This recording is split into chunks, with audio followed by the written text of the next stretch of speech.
ấy ô nó nói chị bây giờ tôi mà say rồi nữa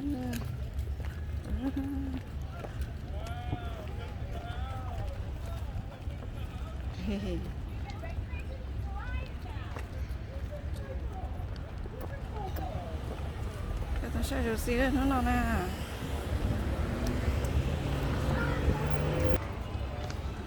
ấy ô nó nói chị bây giờ tôi mà xí nữa bây giờ tôi mà say rồi nó nói bây tôi cho nó rồi nó nữa chị này à cô tôi ai thì cô tôi tu nè nó bây tôi say rồi nè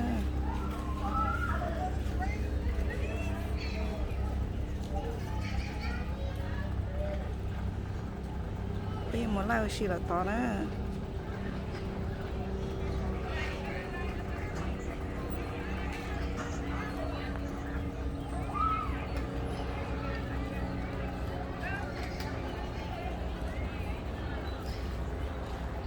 coi cho đấy nhớ xong nè nó mà về bé tôi không được rồi nó bây giờ tôi mà sai rồi xí nè chế tôi mình về thì tôi sai đến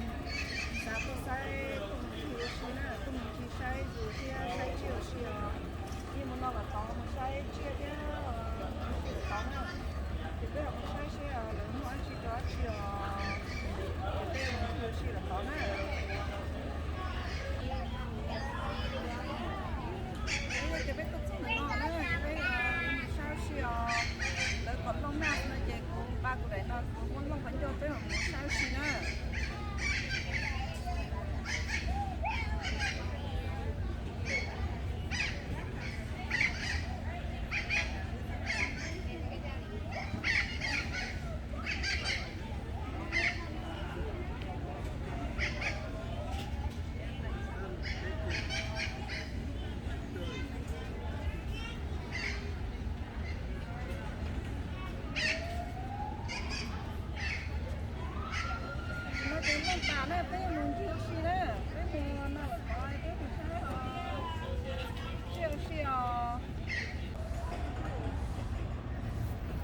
cái này bé nó sao cái chân nó nè cái này cái thôi là trôi cho mình nhờ stretch này cho nó chuyện mình nhờ xin nó tôi nhờ nói mình nhờ stretch bé cũng chỉ bỏ cho mẹ sẽ là đồ tê tàn nè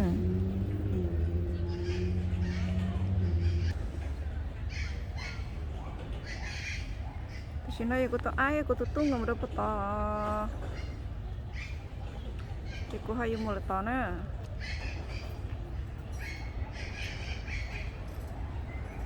bây giờ sẽ tụi mình ai nó sẽ là tụi nó giải từ baby kangaroo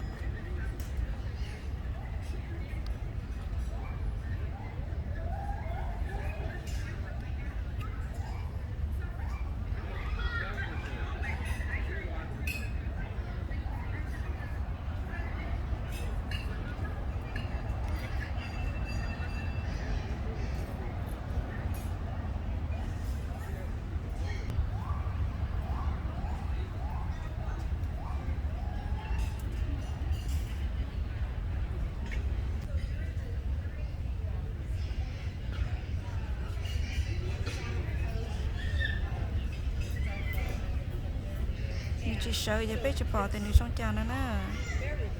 tụi này từ chưa trong gốc cái thế nào là mới cho cái là nó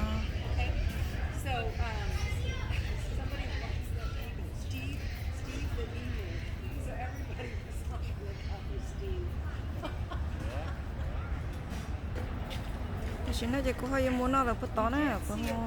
thay ra bắt tỏ nó gì nè sẽ họ lớn mà đấy chính rồi bắt tỏ nó gì nè bây giờ mình sẽ sao nó sẽ lớn mà đấy chính rồi sao tỏ nó thế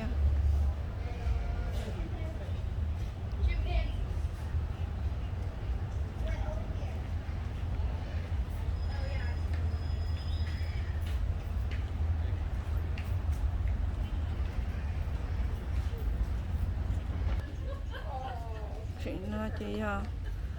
Oh, they're endangered. They're endangered. Oh no.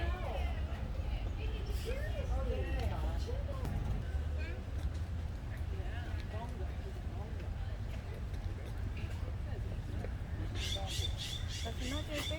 nó thấy chưa có nên đây nè nói mình cao hơn để ít trong bóng cổ sao nè tụi nó có hơn trong bóng cổ sao chơi cũng có một món chơi rồi hạt đi cả thế nè ít bao nhiêu có nên đây này nè tôi không có hình có chiều trong cái nhiêu thế rất sai đấy chỉ không có thế đó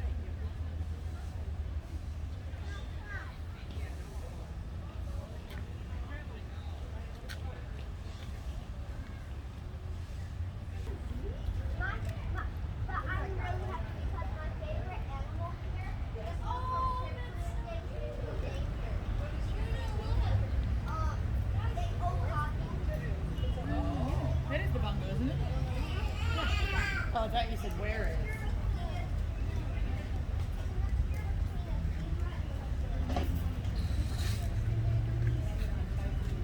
tụi nó mà tụi cuốn tay cưng gấu lên á, cô có chụp thì chơi giờ khu đi chả thế này tụi nó là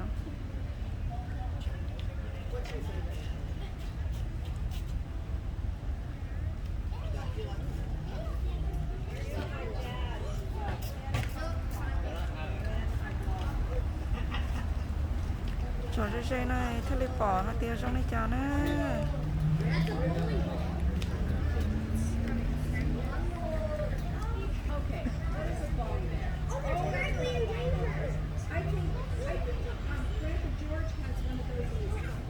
tôi chơi này tôi chơi cũ này tại rồi trong có cái cái gì cũng có chụp thì giờ chơi chỉ thế nào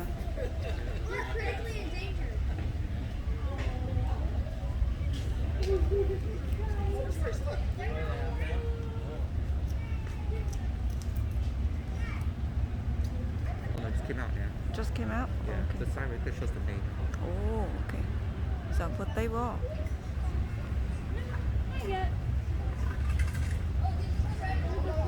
Tụi nó xong lên bột tay nữa.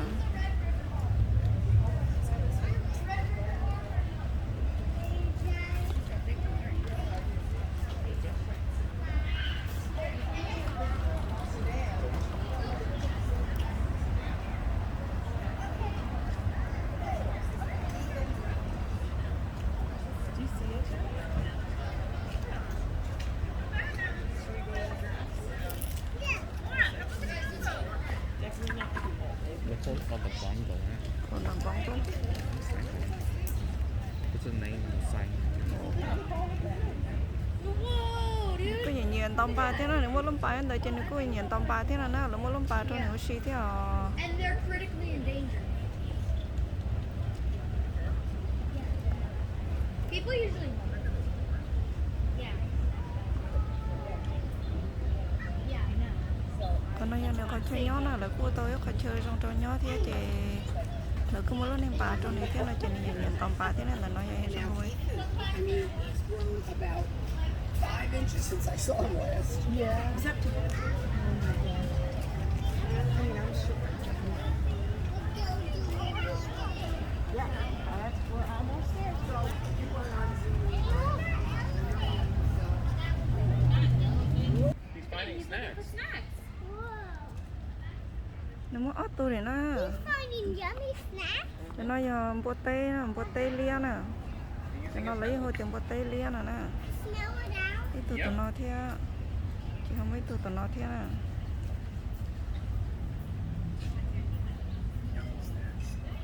Look at that nose. Look at that great. He has a great big nose, like an elephant.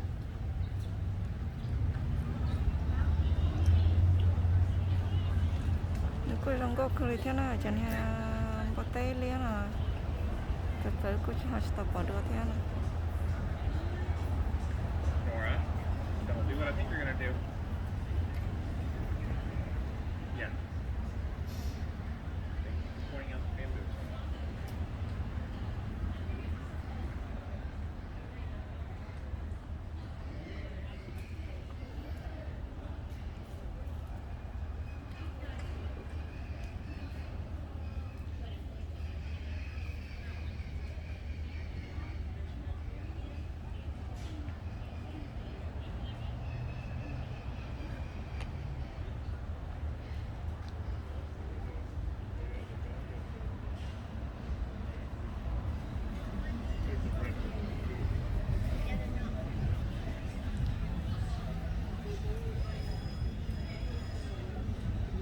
không có tay liên này chị thay đi nào xem nào bây giờ mới sao là khó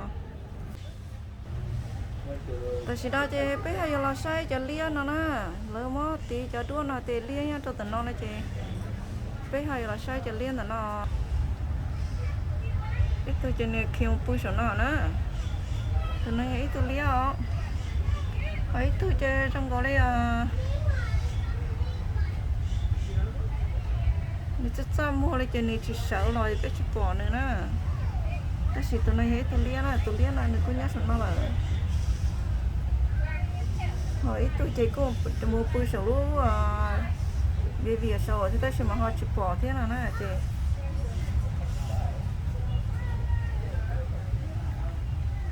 tụi nó nè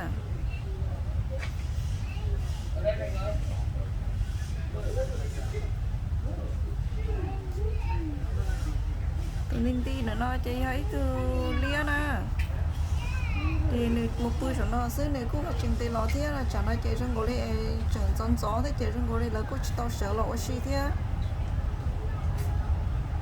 cũng mua bé tu để na ta chỉ là cũng mua bữa sau cho nhau chơi là cũng không muốn cầu ta là họ chỉ tự lo thế là chị họ chỉ bỏ nó chị bỏ tụi nó xứ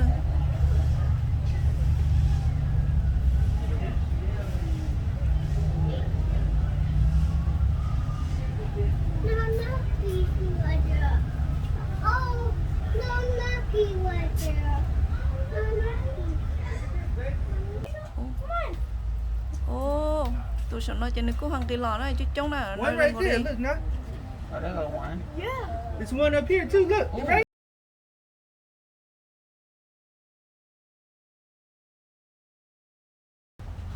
tụi nó cho nên lo dây nè nên lo dây giờ bé bỏ đi dây cái này nè Show you his booty. tụi nó ấy tụi lia nè ok Okay, I'll put on the show for you. Oh, oh, look at them. Wait, tên nó chạy lên đây rồi từ lia nó xí xí nè lia nó mà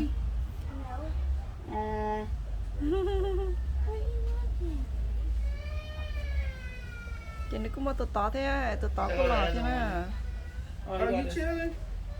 So, Grandpa, he gave the middle finger. I seen that. You think he slick, huh? You think he slick? Oh, yeah. Catch me at 4 o'clock. chắc chắn mua lên là nó đắt cổ sẽ tí đắt cổ phải sai xí nè Right now, you catch me at 4 tụi nó chơi này chuyện nhớ nó bắt tỏ thế tụi nó chơi này cũng Crazy. thì lò nhớ rồi nó rồi nè Like, what's wrong with you? You will be. chắc chắn mua đây chị họ tụi phải nó chơi này cũng nhớ được phải nó thế They go to the other one getting down. You see him? thì sai đấy tụi nó này nó cũng hơi dùng cây lò thế nào nè Over there. Where you going? chắc chắn mua đây chơi này hơi dùng một thế nào nó tụi nó Oh, that's their spot. Look at the other one just chilling on the corner. They all going over there. chị lúc khó chơi là nó chơi khó chơi là có cho nó chơi liên nó sẽ nè khó chơi là lo thế khó chơi trong quá xí cái này nè You know là what I'm cô saying? đại lúa như nó rồi khó chơi liên là cô tao nhớ thế là tao xí thế tại vì nó chơi tụi nó này cô lo cho nó thế là nè tụi nó này cho nên cô cho pro chỉ tụi nó tụi nó thế nè cho khó tụi nó cô yêu biết lời cho khỏi cho chơi liên là nhớ He xưa done laid back on his back. Come on.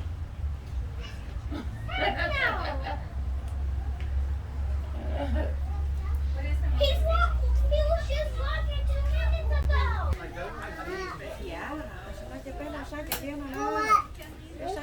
No, touch the glass. Yep, we don't want to scare them.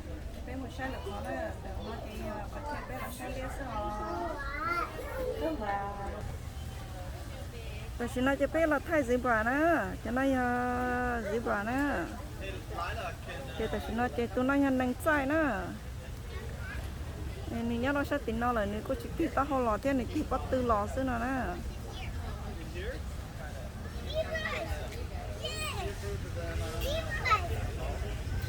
tụi nó nhớ tụi năng sai là hô tại gì bà nè nè,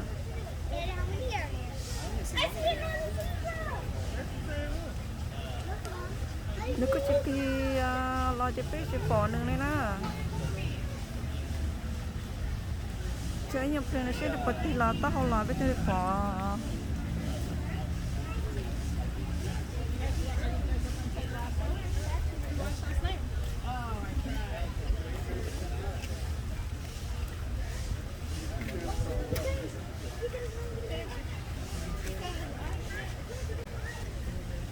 tôi muốn phải nói với tôi ostrich lo thế nào là mất cơ cho phải nói nè cái sao còn lắm này cho là biết cái bỏ đấy mà lắm cho đấy một về thì cứ cho mình chỉ có biết bỏ thế nào tôi nói tôi nói ostrich lo hiện đây đó tôi nói nè tôi đi nè tôi nghĩ sao tôi nói nhá tôi nói tới gì cái nè tôi nói lo hiện đây lắm cho đấy một về là cứ hỏi tôi cho là nói nói cái cô họ chỉ bỏ thế là nó ở tuần nào á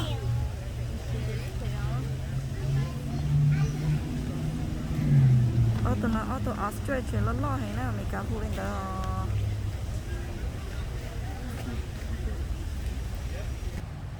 là nó chơi đó có là thay zebra nè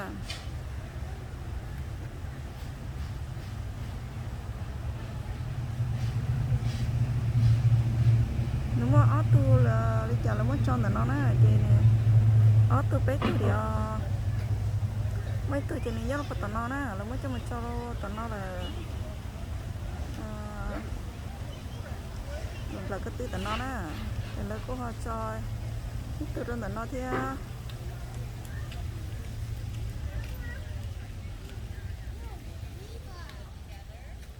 thay chơi là nó thay chơi là cho gì vậy nhau nè giờ là có mấy tôi cho tụi nó thì bây giờ lúc trẻ nó cho ostrich cho thì cho nó cho nành sai nữa cho nành sai nó mà trong cô kia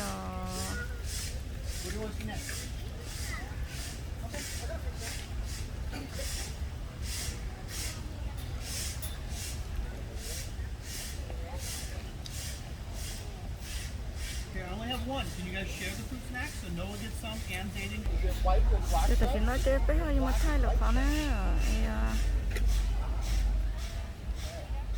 tụi nó ít thay chơi bé say rồi thì nó cô ấy thay chơi trong cô kia nè thì cũng mất thay chơi nó cô thay rồi bé say thì thay chơi này thay chơi trong cô kia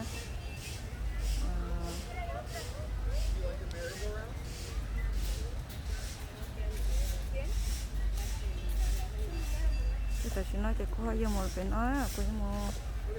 hai xe là không một đất chi nhớ lần lần nó nè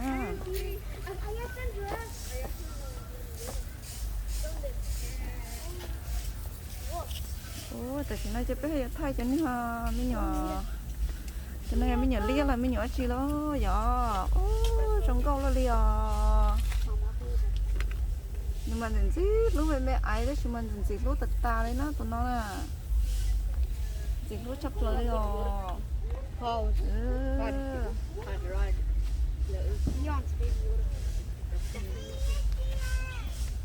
nhưng mà trong con sẽ lúc chấp lời đi nữa Yeah, he definitely is. nhưng mà rất khớp bắt từ đi mà rồi câu cười nữa nhưng mà mình mẹ đó chỉ mà rồi câu cười xì lúc ta đi trong câu cười nữa Interesting.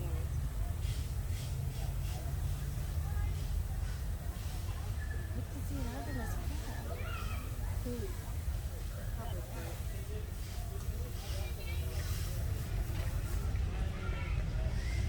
mà rồi câu cười nó như mẹ mẹ ai đó như nó nè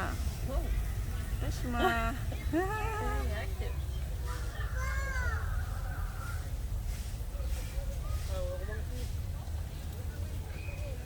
mà trong có cái hình nữa cho nó giờ mình nhỏ lia xưa nè ta chỉ mà giờ họ mình nhỏ lia mấy ai nữa lo lấy tuần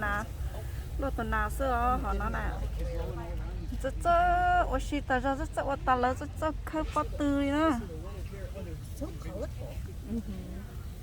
rồi trong có nè nhưng mà chạy đưa chạy đa nè tụi mình nhỏ lia nè nhưng mà chẳng thấy lúc này á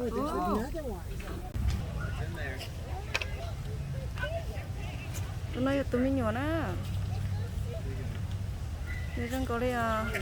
đây nè nhá hôm nó là mình chỉ cắt tờ lo này ná này nhá hôm nó là họ lấy gì chị này cứ một cú đâu tờ nó rồi ná tờ nó á thế tờ nó như lấy gì á người nhà mang kỹ nó này rồi đó câu cười ta chỉ mà nè tụi mình ăn sẽ theo lịch sử sẽ họ đưa lên là nhớ là gì chị này chỉ tờ lo này chị cái sai thì nó mình chỉ xưa bên mà họ mà thay được khó thế này chỉ nói chơi hơi muốn nó là to nè còn nó to thì cái hơi muốn sai được khó thì của tụi ai thì của tụi tung của tụi muốn tay là to rồi thì cái hơi muốn sai là to nè sai là họ mua đấy chỉ nhớ là to cái này mà tôi chơi chống khởi nó chỉ chán tôi đây mà sẽ để cho mình tụi mình nhớ cho chống tôi sai cái này nữa chị cứ giờ sao mà sai thì sai là mua chỉ đó chỉ thế nào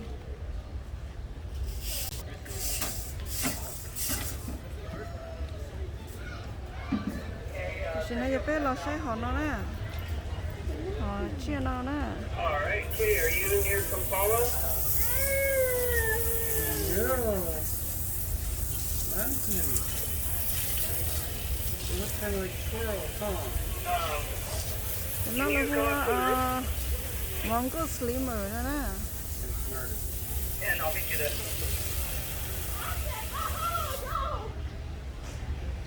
Minutes for Anthony. Nó nè, cho nó nè.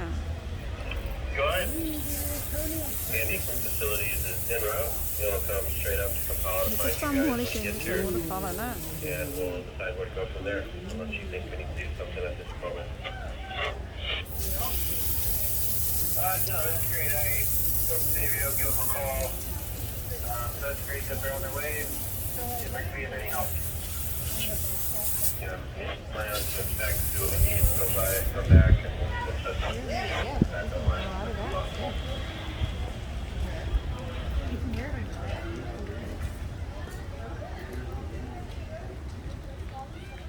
Trên này nó có chơi lại cho chấm nhỏ nó nè. Chấm nhỏ lý mờ sao nè, này trong có cái này trong có này nó mót tôi đẹp. Cái tôi nhắn tận nó nè.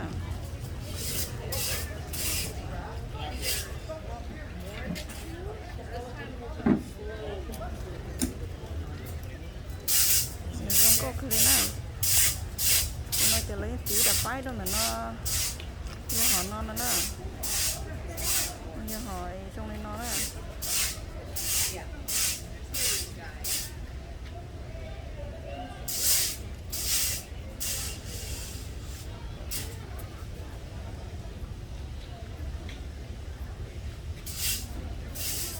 Nó cho lý mờ sao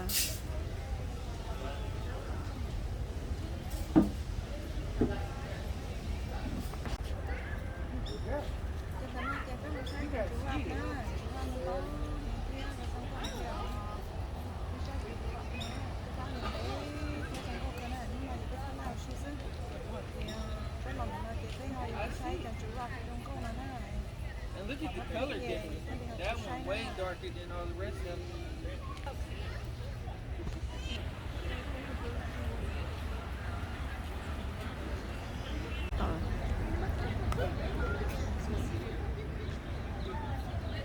Chỉ to chứ biết là thay chọn chú ra phải cho đá lên tí nữa nè lo là nhau là nó nè cho nên chơi là cũng cho chọn chú ra lên tiền tí nó xem nè cho đá lên tí thế rồi không có khử nó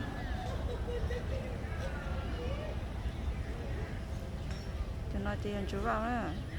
tay tơ lên té tơ hồ lên té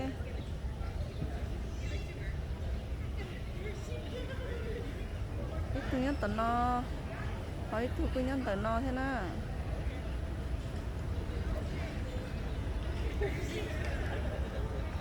tụi nó nhận chú rap nè tụi nó nè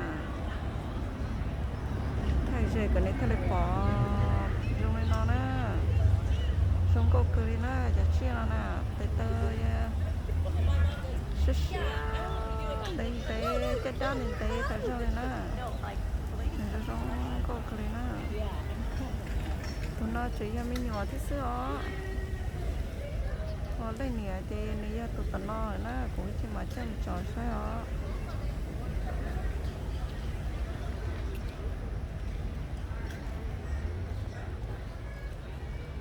nó chờ mình nhỏ đó nó nhẹ tụi tao nói đó tụi nó giờ nó nhẹ đó tụi nó mà nó lo hiện đi đó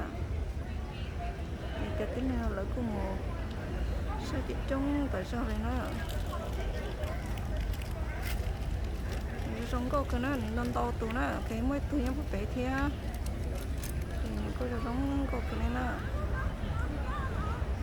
cái nó tôi sai cho hay cái chuyện nào giống cô tại sao thì là cô cho cái này cho mình ở trong tôi thì sẽ là cô tôi sai đó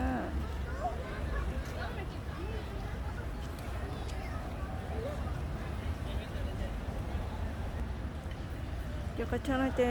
cái chơi là sai chủ ra cho giống chỉ tin là chỉ trong hay nè sai thì tên nó thì tên cái chơi xí lấy tôi xí xí thì lấy cô rồi nó tôi sai đâu cho trong hay nó nè thì sẽ được cô tôi sai rồi nó tôi chơi xí là nó ít khó rồi ít khó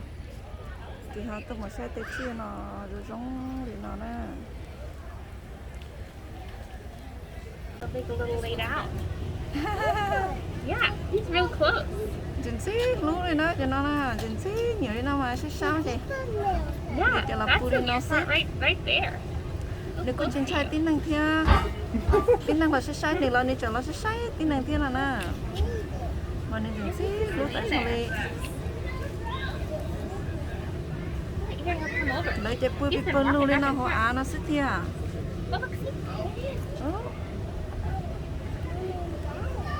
He's going back and forth. He's gonna come back.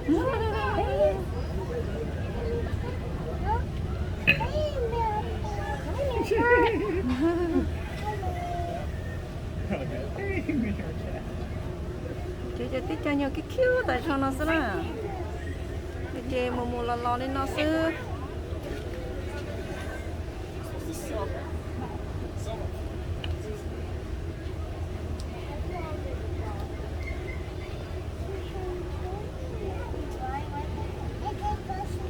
họ cho chị lỡ cô sẽ sao lỡ là bự bị bẩn luôn nó sẽ tại sao nó chị nữa cô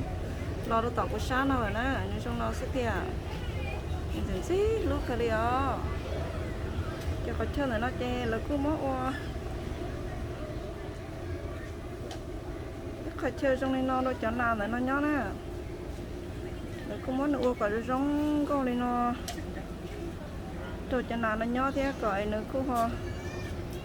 tôi chơi nhớ thế là nó chỉ lấy ô khư tại sao nó chơi bây giờ là sai nữa còn nó nè còn nó nhớ phải chơi trong coi thế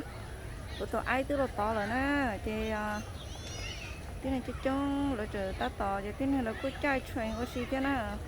hôm nay lớp nhiều chơi là cứ thâu rồi tới này là lò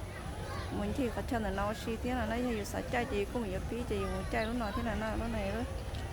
chơi cô giờ là chơi có gì thế nào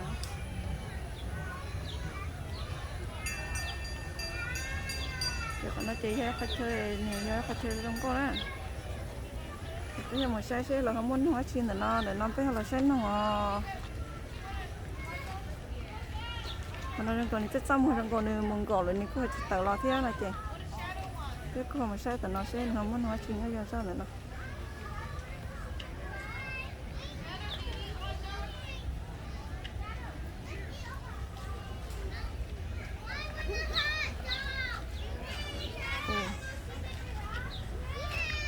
chăm nhận nó nè cho nó lấy cút chơi cho nó rồi nó câu nó trong nó thì cái là sát cho nó nè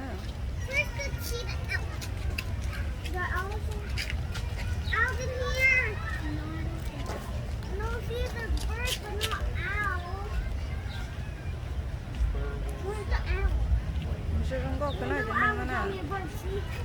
để cũng mất cho nó có tới nó thì Those birds are pretty cute. They're really cute.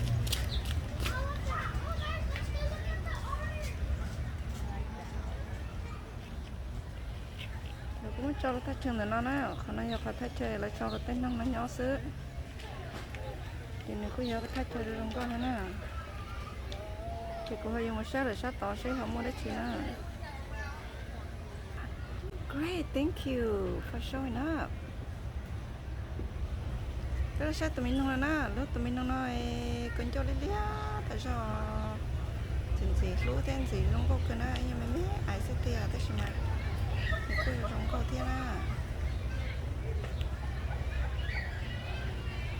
Tức là nhau lần tệ thì ta sẽ cô trong cái này ra là được biết bỏ này nè, thì sẽ sao mua lên là chè cô hỏi mua, hay sao tao nói đâu vậy?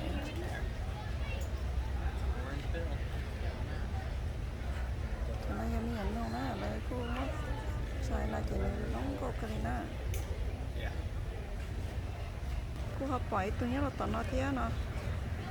nói thế này ok là cô chơi tôi này cô là tao nói thế là nè. Tại sao nó chỉ có giờ thì này đi theo lò rồi nè thì này trong cô thế này chẳng nhận không à tại sao nó chỉ nó có ho đi theo lò tao lò thế này nó bỏ bé chạy trong ngồi lên này cô đi theo lò thế nào nè.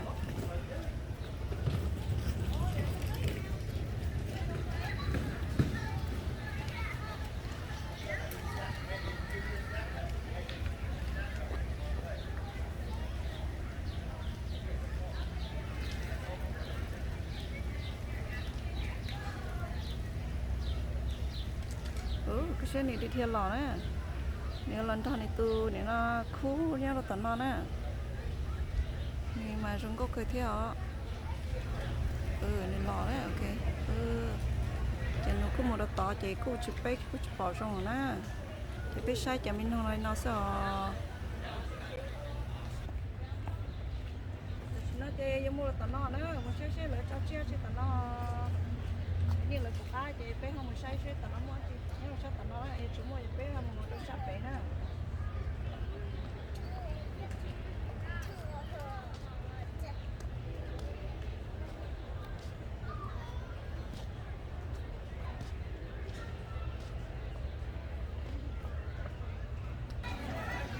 Còn nó chơi dễ khó chơi xí thế nè, chơi bé cô là sao khó chơi xí nè, chơi còn nó dễ khó chơi xí rồi chậm nhiều là cô mua cho chậm nhiều cho là oxy chai slide tê nó còn nó trong còn nó này chỉ còn nó này cứ dễ khỏi cho trong câu cái thế này là nó chỉ của tụi ấy thì của tụi tôi ngồi đồ to này thì dễ cả chơi trong câu cái thế này là nó này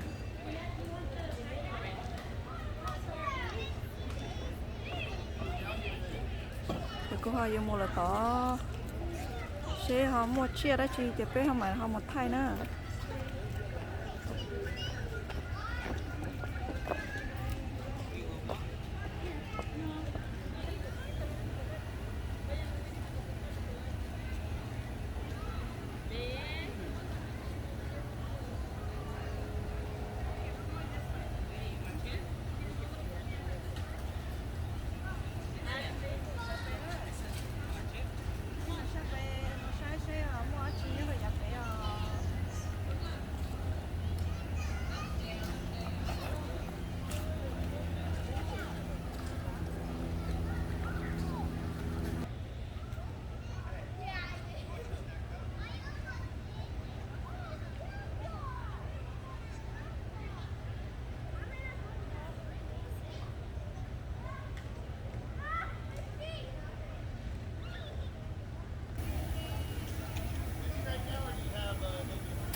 chỉ nói cho bé là sai tụi chó trai nữa nè nó hùa để chỉ đã nữa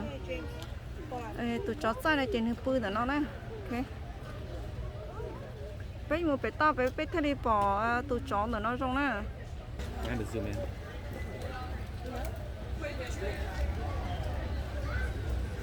cái này giấy chân nông nè tất nhiên mà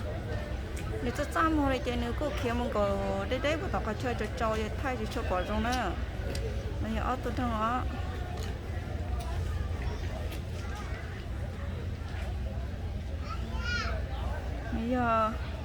bây giờ họ nuôi plá to lô nè đó mà cô giờ họ nuôi nó là vui nó nè đó mà họ nếu họ rất chăm rồi nếu bé thay chụp khỏi rồi đó thì họ nuôi nó nè giờ tại chỉ nói về bé sai áo tôi chỉ đàn nó áo tôi chó sai cứ sẽ sai đi mà chán tôi cú chơi trên người chơi phu xin người chỉ sợ được bé sai đi nè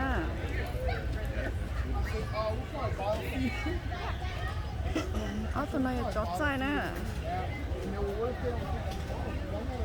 mình rong đó nè này chỉ sẽ sai trên này chỉ phu rồi này chỉ sợ đi nè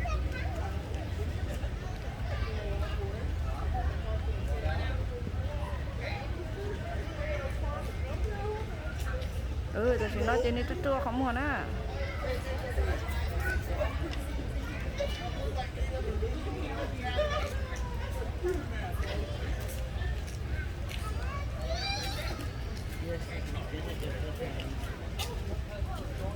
nó nè chó trai nè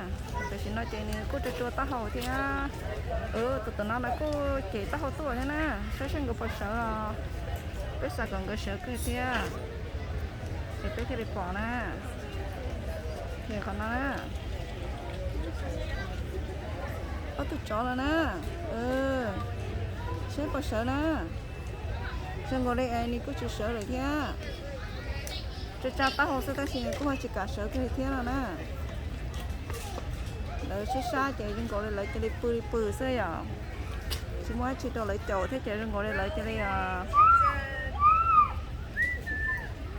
chỉ cả sợ này thế nào nè thì phải bỏ nó tao hậu xưa nè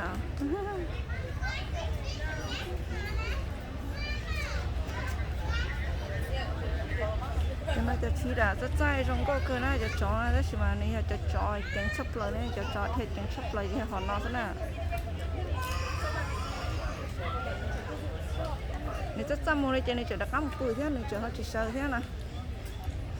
xin nói thì cô lo dây rồi nè cô lo dây rồi cô thay xe rồi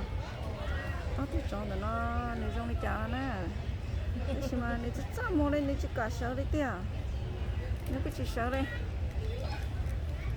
nếu cái chỉ sợ thiết không mua thiết à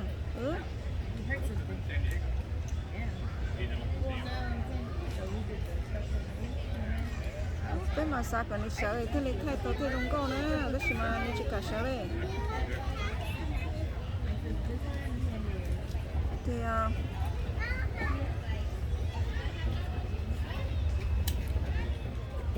chỉ cả sợ đấy nó chỉ cha tao không sẽ chỉ sợ đấy chỉ bỏ nè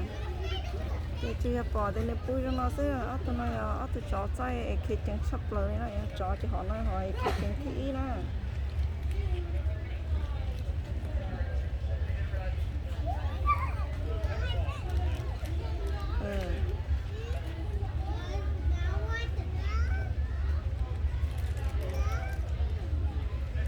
chỉ cha tao sẽ chỉ mà chỉ cả sợ đi thế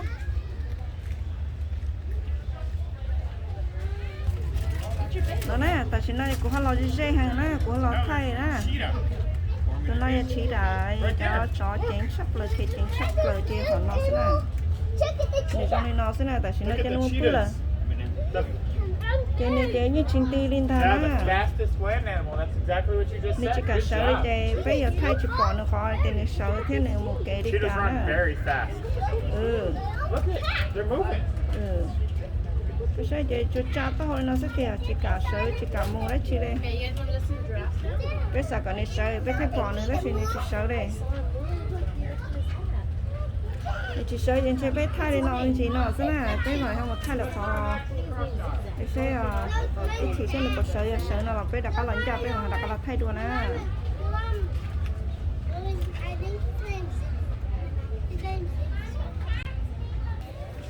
tôi chỉ nói bé là sai chân hồi rong con là nó nè, ok, cái này chân hồi rong con là không có sòng nó kia, ô, sao mà nếu chỉ sòng này lâu đau thì lâu gì nữa cho nó nè.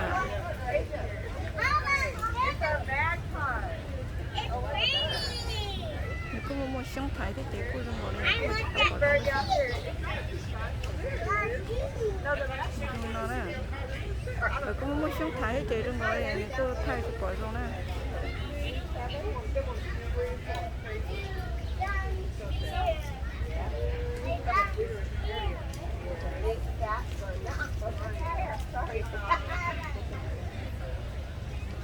Nếu cô sẽ cho cả tí là tao nói thế nào nè, nếu cô nhìn trái thế này thế thì cô sẽ cho bỏ. Tôi xin nói chị hay là thấy kho chị nó là hụt khoai này cho nên là tí chân chị liên chị đơn chị sai rồi cô khi nè, là mất cho đâu để nó nè, cái xe chân chị nó chị như trong nó chị trong cô nè, chị nó mà giống có thể nó muốn lên tấu giả nè. Hả? Cái gì đó thừa? Cái tỏ. Cái này cái gì tới mà một tỏ sao mà tôi.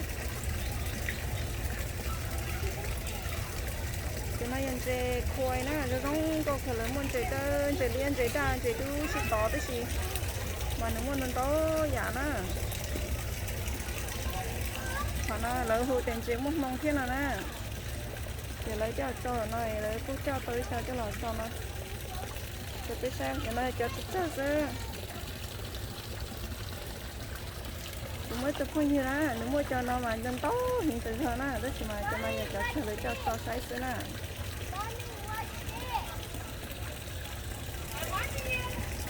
chơi nó mà trong cốc cái đó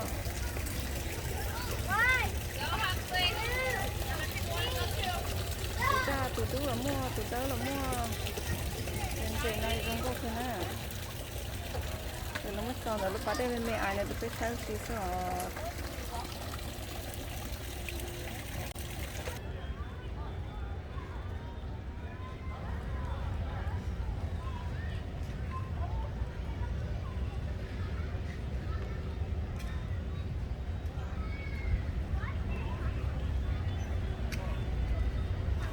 tụi nó tụi chưa chơi con á nếu cô giờ thì ý giờ chị qua từ zebra nữa họ ý giờ chị nếu cô họ chịu qua thế nào cũng có sport thế họ chơi này chơi chỉ thế nào nếu nhớ đi đây hàng chị cô giờ chịu bỏ trắng thế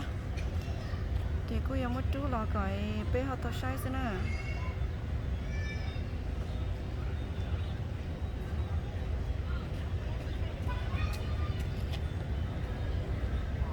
nếu trong này nó á tụi chia trong nó nè nếu cô tụi chia trong cô cứ lấy theo bây giờ tụi chia tụi chớ ô rồi cô stop bỏ đồ thế nè giờ đào ôn đằng sai giờ bé cô giờ họ lấy lia thế nữa cô họ chỉ giờ tụi zebra thế nó tụi mà giờ tụi chia tụi chớ cái đi tụi chia này là chia tụi chớ xứ để lấy chia cho sai xứ này cho trong cô cái này nè thì nếu nhớ đấy trở thế này thì cô thay cho bỏ trong hàng cái gì này là tổ chức rồi chợ cái này nó tụi nó là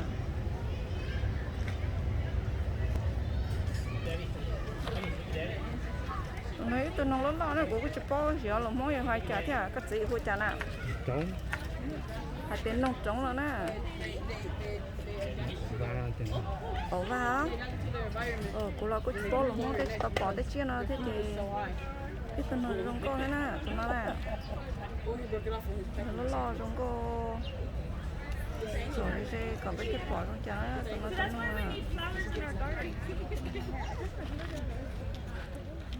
Well, we don't have a lot of big ahead here. cũng cho nó thấy chân để nó nè cho nó trên cô thì bắt từ lọ kia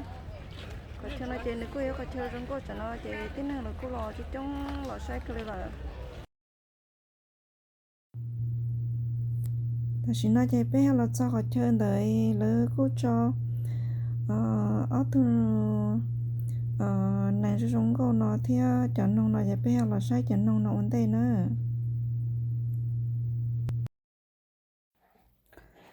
tại nó chơi bé là sai lên nó xưa họ em phải mà đi sai đồ đại on nữa em qua chỗ này họ lần đầu cũng sẽ sai của cho video của chị thì họ